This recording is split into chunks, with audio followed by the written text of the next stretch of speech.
बहुत समय पहले की बात है। एक गांव में रमेश नाम का एक किसान रहता था। रमेश बड़ा ही मेहनती और ईमानदार किसान था। उसके पास एक पुराना लेकिन मजबूत ट्रैक्टर था, जो उसकी खेती का सबसे बड़ा सहारा था। वह ट्रैक्टर उसके पिता ने खरीदा था और रमेश उसे अपने बच्चे की तरह संभालता था। एक दिन सुबह सुबह रमेश खेत में काम कर रहा था। आसमान में एक कौवा उड़ता उड़ता खेत के पास के पेड़ पर बैठ गया।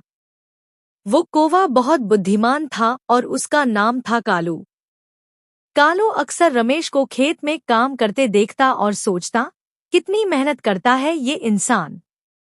काश मैं भी कुछ ऐसा कर पाता जिससे दूसरों की मदद हो सके। उसी जंगल में एक लोमड़ी भी रहती थी। लोमड़ी बहुत चालाक थी और खाने के लिए हमेशा दूसरों की चीजें चुराने की सोचती रहती थी। उसका नाम था चुन्नी। एक दिन चुन्नी की नजर रमेश के ट्रैक्टर पर पड़ी। उसने सोचा, अगर मैं इस ट्रैक्टर को किसी तरह चुरा लूं या बिगाड़ दूं, तो रमेश खेती नहीं कर पाएगा और मुझे खेत से फलों और सब्जियों को चुराने का मौका मिल जाएगा। चुन्नी ने रात को एक योजना बनाई। वह धीरे से खेत में घुसी और ट्रैक्टर की कुछ तारें काट दी। सुबह जब रमेश खेत पहुंचा और ट्रैक्टर स्टार्ट करने की कोशिश की, तो ट्रैक्टर नहीं चला। रमेश परेशान हो गया। उसी समय पेड़ पर बैठा कालू सब कुछ देख रहा था। वह समझ गया कि यह किसी की चाल है। कालू उड़कर रमेश के पास आया और कांव कांव करने लगा। रमेश ने कहा, क्या बात है कालू, तुम इतने बेचैन क्यों हो? कालू उड़कर उस तरफ गया जहां लोमड़ी के पंजों के निशान थे और जमीन पर कुछ टूटे तार पड़े थे। रमेश को सब समझ आ गया।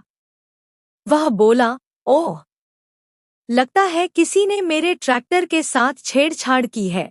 तभी कालू उड़कर जंगल की तरफ चला गया और कुछ देर में वापस आया, अपने पंजों में लोमड़ी के बाल लिए। रमेश अब पूरी तरह समझ गया कि यह किसी और का नहीं, चुन्नी लोमड़ी का काम है। रमेश ने ट्रैक्टर की मरम्मत की, लेकिन अब वह सतर्क हो गया। उसने अपने खेत के चारों ओर एक मजबूत बाड़ लगा दी और ट्रैक्टर पर ताला लगाना शुरू कर दिया। इधर कालू ने भी चुन्नी को सबक सिखाने की ठान ली। अगले दिन कालू ने जंगल में जाकर चुन्नी से कहा, तुम्हें अगर खेत की सब्जियां चाहिए तो रमेश से मदद मांगो, चोरी मत करो। चुन्नी ने पहले तो बात नहीं मानी, लेकिन जब देखा कि रमेश के खेत